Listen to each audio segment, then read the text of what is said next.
초콜릿은 달콤해 달콤해 달콤해 오렌지는 상큼해 상큼해 상큼해. Chapter 10. I'm waiting, Ryan. I'm waiting for you to do something. Paulit-ulit iyon na umukilkil sa isip ni Ryan mula nang makarating sila sa charity ball na ginanap sa isang private cruise ship na pag-aari ni Kali Sodalga. According kay Tyrone, isang mayamang negosyante si Kali Sodalga. Nakasentro ang negosyo nito sa pagmamanufacture ng mga yacht at cruise ship na ipinagbibili iyon sa iba't ibang bansa. When the charity ball started, the cruise ship started to sell off. Okay ka lang ba, Ryan? May pag-alala na tanong sa kanya ni Tyrone na halos hindi na umalis sa tabi niya mula nung dumating sila. You look bothered. Okay lang ako. Mabilis niyang sagot at sumimsim ng wine sa kopeta para itago ang tunay niyang nararamdaman. Sigurado ka? Pangungulit nito.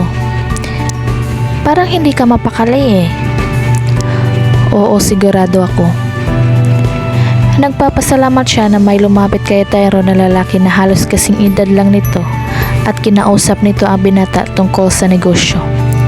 Mabilis siyang tumayo at tinakasan ang binata. She wandered in the cruise ship alone. Kailangan niyang makapag-isip. She still remembered the loud thump of her heart when Tyrone said those words.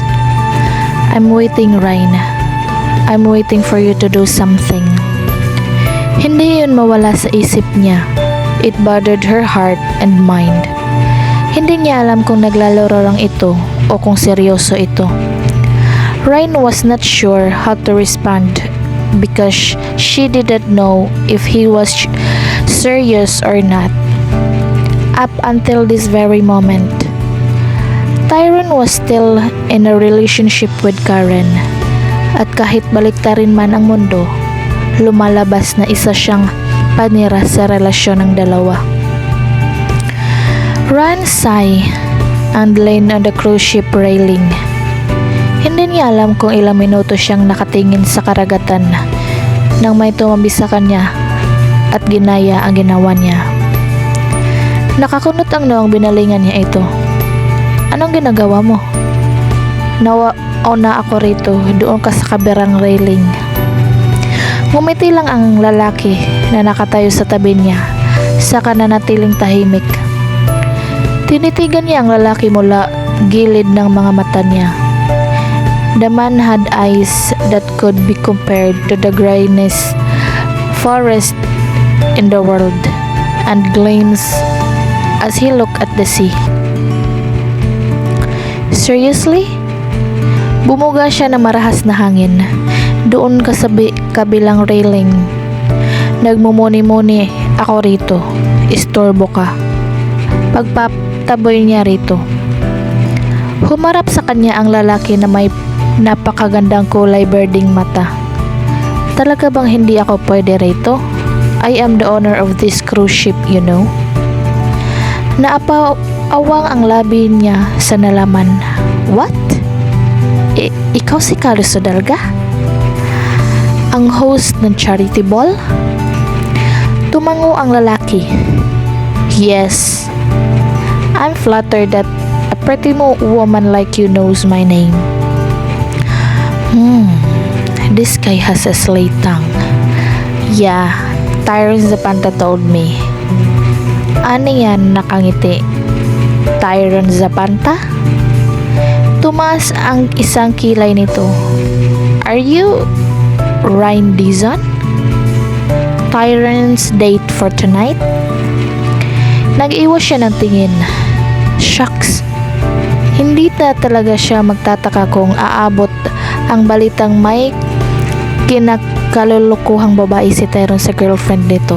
Parang lahat yata ng imbitado sa charity ball ay kilala ang binata. I'm not his date. Pinilit lang niya akong pumunta rito. Aniya at tumingin sa kalangitan na puno ng bituin. That's unlike Tyron. Kilala ko siya, kung ayaw mo, hahayaan ka niya. Hindi siya yung tipo ng tao na namimilit. Matiin siya nitong tinitigan. I wondered what I see in you. Dumako ang tingin niya sa lalaki. Magkaibigan ba kayo para masabi mo yan? Bago pa masagot ng binata, may umakap na dito isang magandang babae. The woman was strikingly beautiful with her pinned straight hair, pointed nose, sexy thin lips, and almond-shaped eyes. The woman looked like a freaking model in her halter dress and killer stiletto. Hey there, step-dearest brother. May hawak na kopeta ang babae pero wala namang laman iyon. Anong ginagawa mo rito sa labas? Shouldn't you be inside the cruise ship and seducing every woman who gives you a flirty smile? Napailing-iling si Kali at inagaw ang kopeta na hawak ng babae. Vina, tama na, lasing ka na. No, I'm not.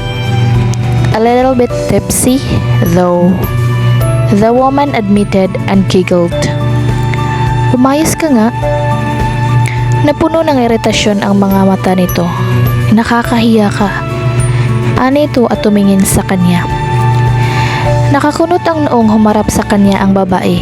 Kapag kuwan ay bumaba ang tingin nito sa damit na suot niya. Nanlaki ang mga mata nito at naging hugis bilog ang mga labi nito. Oh my! If it is not the gown that Tyron Zapantas personally ordered for me. Hinawakan nito ang bewang nito at tumango-tango na para bang nasisiyahan ito sa nakita. Alam mo ba na tinahi ko ang gown na ito sa loob ng isang araw?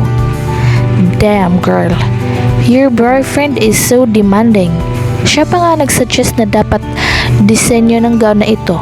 Nagustuhan mo ba? Ang katanungan na sa mga mata nito ay napalitan ng mga realize kung sino ang nasa harapan na. Ikaw si Vena Sogon? The finest fashion designer in the whole world? The woman giggled. Iyan ba ang sabi ni Tyron? Oh, he's such a sweet guy. And yes, I'm Vina. And this man, tinuro nito si Kali, is my very handsome stepbrother. Inihalahad ang babae ang kamay. It's nice to finally meet you, Tyron's beloved girlfriend. Tumikhim si Kali. Hindi siya ang kasintahan ni Tyron. Oh my. Puno ng kapilyahan ang ngiti nito. Mukhang hindi naman lang ito nagulat sa sinabi ng stepbrother nito. Slay girl, I like you. Niyakap siya nito at pinisil ang kaliwang pisngi nito. Go and steal Tyron from that bitch Karen. I haven't met her yet but I instantly dislike her. She remains. I don't know why though. Napatawa siya sa sinabi ng babae. Para itong bata kung magsalita at halatang maarte ito. Her appearance screamed fashionista from head to toe. Vina, where the fuck are you? Napaigtad siya at si Vina sa malakas na baritong boses na iyon na tumawag sa pangalan niya. Si Kali naman ay ngumisi. Uh-oh, ano naman ang ginawa mo kay Lander? I didn't do anything. Vina chirped with an innocent smile on her face. As she twerked a strand of her hair around her finger. Storm? Tyron's friends? Dumako ang tingin niya sa lalaki, papalapit sa kanila. It was none other than the man who had eyes that could be compared to the clear blue sky. Madilim ang mukha nito habang nakapako ang tingin sa babaeng katabi niya. You! Galit na tinuro ni Lander si Vena. What the fuck is your problem with me? Dahil sa'yo, inabandon ako na kadate ko. Run, little sis. Bulong ni Callie kay Vena at lumapit ito sa kanya at hinawakan siya sa siko. Come on, bumalik na tayo sa loob. Baka dumanak ang dugo, madamay pa tayo. Napatingin siya kay Vena. Her childlike expression was replaced by a venomous vixen. Matatalim ang mga mata nito habang nakatingin kay Lander na mukhang sasabog na rin sa galit. Mukhang ang kailangan na nilang umalis at iwan ang dalawa. Hindi siya umangal nang igiya siya ni Callie papasok sa hall na pinagdadausan ng charity ball. Ihinatid siya ni Callie sa mesa nila ni Tyrone. Speaking of which, madilim ang mukha ni Tyrone na nakatiim baganga ito habang matatalim ang mga matang nakatingin sa kamay ni Callie na nasa siko niya. Tyrone could taste blood in his mouth. Para siyang baliw sa kakahanap kay Ran. Iyon pala ay may kasama itong ibang lalaki. When he saw her walking with Callie sa dalga, lahat yata ng dugo niya ay napunta sa ulo niya. Nakakuyom ang kamao niya habang nakatingin sa dalawa. He wanted to strangle Callie with his bare hands. He wanted to choke the bastard to death. Sino ito para hawakan ang pag-aari niya? Who the hell was he to touch Ryan? My Ryan. She's not yours, damwet. Paalala sa isip niya, sa kanya na mas dumagdag sa inis na nararamdaman niya. Nang makarating ang dalawa sa kinaroroonan niya, tipid na ngumiti si Callie sa kanya. Oh, how much he wanted to punch that face. Matalim ang mga matang sinalubong niya ang tingin nito.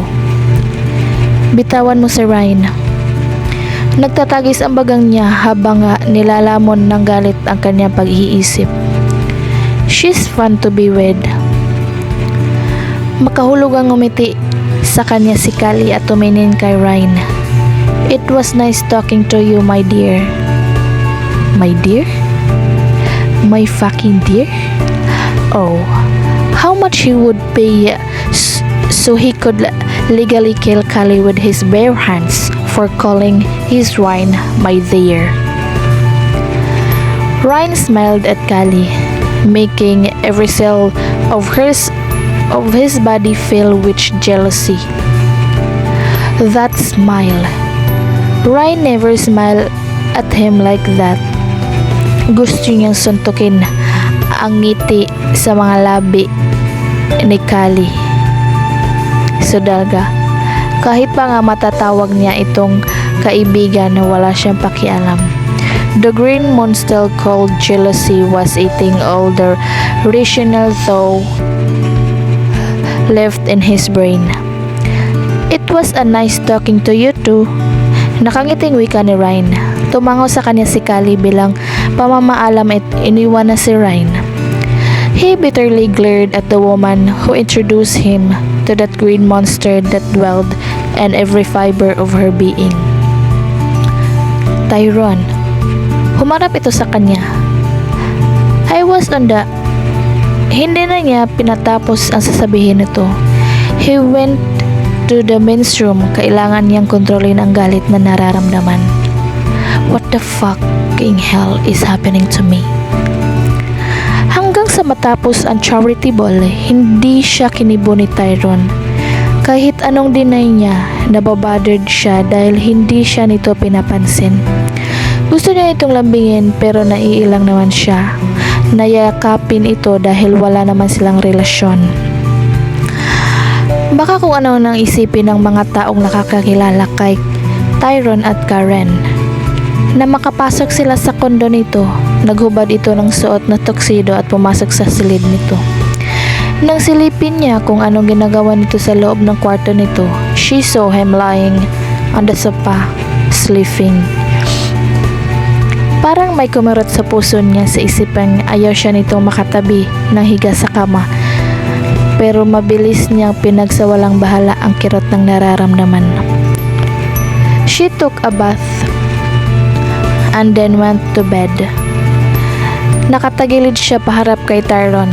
She could see that his breathing was not even. Gumalaw din ang panga nito na parang napapatiimbagang ito. Halatang nagtutulog-tulugan lang ito. Was he really that mad? That she talked to Calista Dalga? Wala namang mali sa ginawa niya. Maingat siyang huminga ng malalim saka ipinikit ang mga mata. Bahala ito sa buhay niya. Bukas pupunta na sila ng Pangasinan. Sa wakas, hindi na niya ito makikita palagi. Kinabukasan, nang magising si Ryan, wala na si Tyrone. Nang hanapin niya ang binata, si Mang Bisting ang nakita niya sa sala. Mang Bisting? Bumaling sa kanya ang family driver ng mga Zapanta. Ma'am Ryan, magandang umaga ho sa inyo. Good morning din po. Ipinalibot niya ang mga paningin sa kabuuan ng kondo. Hinanap ng mga mata niya si Tyrone. Nakita niyo po ba kung nasaan si Tyrone? Ma'am, umalis po si Sir Tyrone pumuntang Boracay. Sinundo po si Ma'am Karen. Ihinabilin ka po niya sa akin na ipagmaniho ko raw kayo patungo sa Pangasinan. It felt like her heart had been moved over by 16-wheeler truck at what she heard. Her heart was crushed. She felt like crying. Pero galitan niya ang sarili. Hindi siya dapat umiyak. Alam niya mangyayari ito. Nagulat nga siya na medyo natagalan.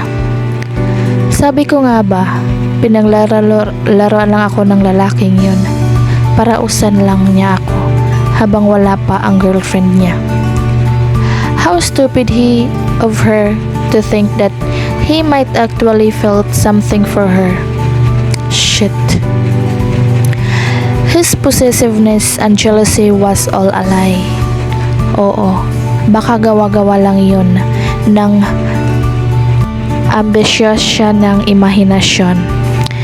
Magbibihis lang po ako, Mang Bisting, at aalis na po tayo. Wika niya. Hindi ka po ba mag-agahan? Tanong ni Mang Bisting. Binilin po kasi ni Sir Tyrone na mag-agahan ka raw. Umiling siya. Wala akong gana. Pumasok na siya sa silid at lumabas ay nakapagbihis na siya at dala ang mga bagahe niya. Halika na po, Mang Bisting. Sabi niya sa driver, punta na po tayo sa Pangasinan. Tumango ang butihing driver at ito na ang humila sa malaking bagahe niya at ginulong patungo sa parking lot. Napangiwi siya na makitang limusin ang sasakyan niya patungong Pangasinan. Wala pa bang ibang sasakyan na pag-aari ni Tyrone? Parang nakakailang naman itong sakyan na ito. Wala po, ma'am. Pinakbuksan siya nito ng pinto. Sakay na po tayo, ma'am. Itinext ko na po si Ma'am Maria na paalis na tayo. Tumango siya at napipilitang sumakay sa limusin. Nang mag-upisang gumalaw ang sasakyan, pumasok sa isip niya si Tyrone at kung ano na ngayon ang ginagawa nito sa Boracay kasama ang kasintahan nito. Baka naglalampungan ang dalawa at pinagsaluhan ang init ng katawan. A lone tear escaped her eyes. Mabilis niyang pinahid iyon. Shit. Gaga kasi siya. Hindi niya namalaya nga nakatakas pala ang luha niya sa halwa na pinaglagyan niya at ngayon ay nahuhulog na ito para kay Tyrone. Ang masakit, wala roon ang binata para saluhin ang nahuhulog niyang puso. Tyrone thanked all the saints he knew when his phone rang. May dahilan siya para umalis sa tabi ni Karen. She went to Boracay to talk Karen but he never got the chance because When Karen saw him, kaagad siya nitong hinalikan at panay ang lambing nito sa kanya. Kaya naman na laking pasasalamat niya at tumunog ang cellphone niya. Teka lang, dumistansya siya sa dalaga at sinagot ang tawag. Hello, ma'am? Hello, Tyron. She creeped on the other line. Tumawag ako para ipaalam sa'yo na nag-text si Mang Bisting at sinabing on the way na sila ni Ryan patungong Pangasinan. Okay, thanks ma'am. Welcome anak. Iyon na lang at pinatay niya ang tawag. Hindi pa nga iyon na tuluyang na ibaba ang cellphone, yumakap kaagad si Karen sa kanya. Maingat niyang binaklas ang braso nito na nakayakap sa liig niya at seryosong humarap sa dalaga. Karen, may importante akong sasabihin sa'yo. Tumaas ang kilay ng dalaga. Ano naman yun? Maghiwalay na tayo. For good.